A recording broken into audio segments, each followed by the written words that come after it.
اسلامی نظریاتی کونسل کی جانب سے اب یہ فیصلہ کیا گیا ہے کہ وہ خواتین جن کے پاس محرم نہیں ہے وہ بغیر محرم کے فریضہ حج ہے اس کی ادائیگی کے لیے وہ سعودی عرب جا سکتی ہیں، لیکن مشروط شرط رکھی ہے، اجازت دی خواتین یا شوہر گھر میں میسر ہے اس کے تحت وہ اجازت لے کر اگر وہ اجازت دیتا ہے تب بھی اجازت ہے کہ اگر اس عورت کو اندیشہ نہ ہو کہ راستے میں کوئی فساد ہو سکتا ہے، کوئی ایسی چیز ہو سکتی ہے۔ اسی تمام تر معاملے پر بات کرنے کے لیے صدر جمعیت اہل حدیث پاکستان علامہ حشام الہی ظہیر صاحب ہمارے ساتھ موجود ہیں۔ علامہ صاحب، اسلامی نظریاتی کونسل نے یہ جو خواتین کو بغیر محرم کے مشروط اجازت دی ہے، آپ رہنمائی فرمائیے گا، کیا کہیں گے اس فیصلے کو نظریاتی کونسل کے؟ بسم اللہ الرحمن الرحیم۔ سب سے پہلے تو ہمیں قرآن و سنت کی جو رہنمائی ہے اس کو دیکھنا ہوگا۔ رسول اللہ صلی اللہ علیہ وسلم کی ایک نہیں دو نہیں متعدد احادیث ہیں کہ کوئی عورت 3 دن سے زیادہ سفر محرم کے بغیر نہ کرے، اور پھر دوسری حدیث ہے 2 دن سے زیادہ نہ کرے۔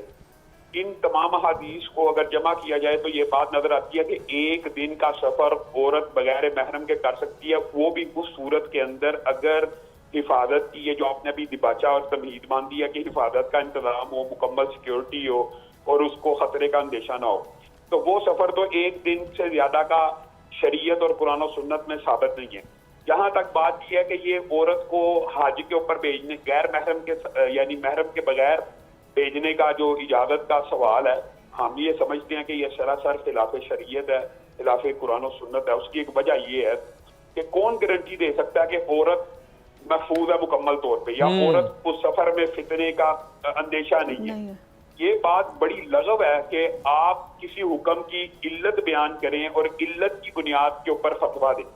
کئی حکم جو شریعت کے ہیں ان کی علت معلوم ہوتی ہے، اور کچھ احکام ایسے بھی ہیں ان کی علت معلوم نہیں ہوتی، حکم ماننا فرض ہوتا ہے۔ مثلا مردوں کے لیے ٹخنے سے اوپر جو ہے شلوار رکھنا، یہ شریعت میں ہے۔ اب مجھے بتائیے اس کی کیا علت ہو سکتی ہے؟ ایک علت تو یہ ہے کہ اس میں تکبر کی کمی ہے، لیکن اگر تکبر نہ ہو تو اس کا مطلب ہے وہ چیز جائز ہو جائے۔ یعنی علتوں کی بنیاد کے اوپر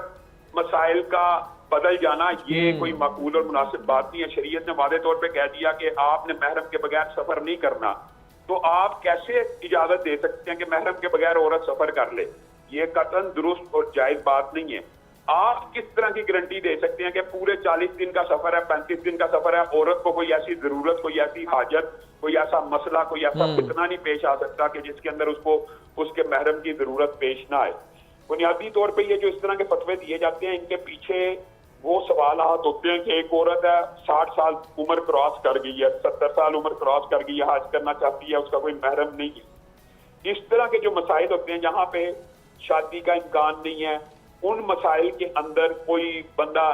کنسنسس پیدا کر لے، اجتہاد پیدا کر لے، یہ تو الگ بات ہے۔ لیکن ایک جوان عورت کو آپ یہ اجازت دے دیں کہ آپ بغیر محرم کے چلی جائیں۔ علامہ صاحب، جو سعودی سول ایویشن اتھارٹی ہے اس کی جانب سے جو 2022 میں جو حکم نامہ جاری کیا گیا تھا، اس کے مطابق جو ایج کا تعین رکھا گیا تھا وہ 45 ایئرز تھا۔ 45 سال تک کے جو خواتین ہیں ان کے لیے محرم لازم ہے،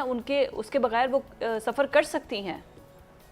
ہاں، یہی میں کہہ رہا ہوں۔ چلیں میں کہتا ہوں 60 سال 45 سال بھی ایج، کیونکہ یہ قرآن پاک میں جو اس طرح کے احکامات آتے ہیں اس میں واللہ یئسنا کا لفظ آتا ہے کہ ایسی عورتیں جن کا ایام بند ہو جائیں۔ پردے کے اندر بھی تخفیف ان عورتوں کو جا کے ہوتی ہے کہ جن کے یہ جو مخصوص ایام ہوتے ہیں وہ ختم ہو جائیں، یعنی شادی کی خواہش، رغبت، حاجت ہی باقی نہ رہے، پھر کچھ احکامات ساقط ہو سکتے ہیں، وہ ایک الگ مسئلہ ہے۔ لیکن یہاں پہ آپ 45 سال کی عورت کو، 40 سال کی عورت کو، اور ابھی یہ جو اسلامی نظریاتی کونسل کا جو آپ نے فیصلہ، اس میں تو عمر کا تعین ہی نہیں ہے، ہر عورت کو اجازت ہے، تو آپ یہ کیسے گارنٹی دے سکتے ہیں کہ وہ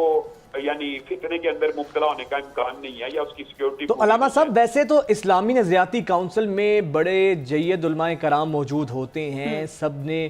مل کر یہ فیصلہ کیا ہے، پھر آپ کیا سمجھتے ہیں کہ اگر اس میں اتنے ابہام ہیں جس کا بظاہر نظر بھی آ رہا ہے کہ اندیشے کا لفظ استعمال کیا گیا ہے، کون میک شور کرے گا کہ اندیشہ ہوگا یا نہیں ہوگا؟ اور پھر اس میں تو ٹولیوں کی صورت میں پھر جاتے ہیں، اس میں محرم کے ساتھ غیر محرم بھی ہوتے ہیں، تو بہت سے اس کے اندر سوالات تو جنم لے رہے ہیں۔ تو سر، یہ تو پھر پورے کی پوری اسلامی نظریاتی کونسل کے اوپر بڑا ایک کوسچن مارک ہے، سوالیہ نشان ہے۔ اسلامی نظریاتی کونسل نے ماضی میں بھی چند ایسے فیصلے کیے ہیں کہ جس کے اوپر بعد میں علماء نے ان کو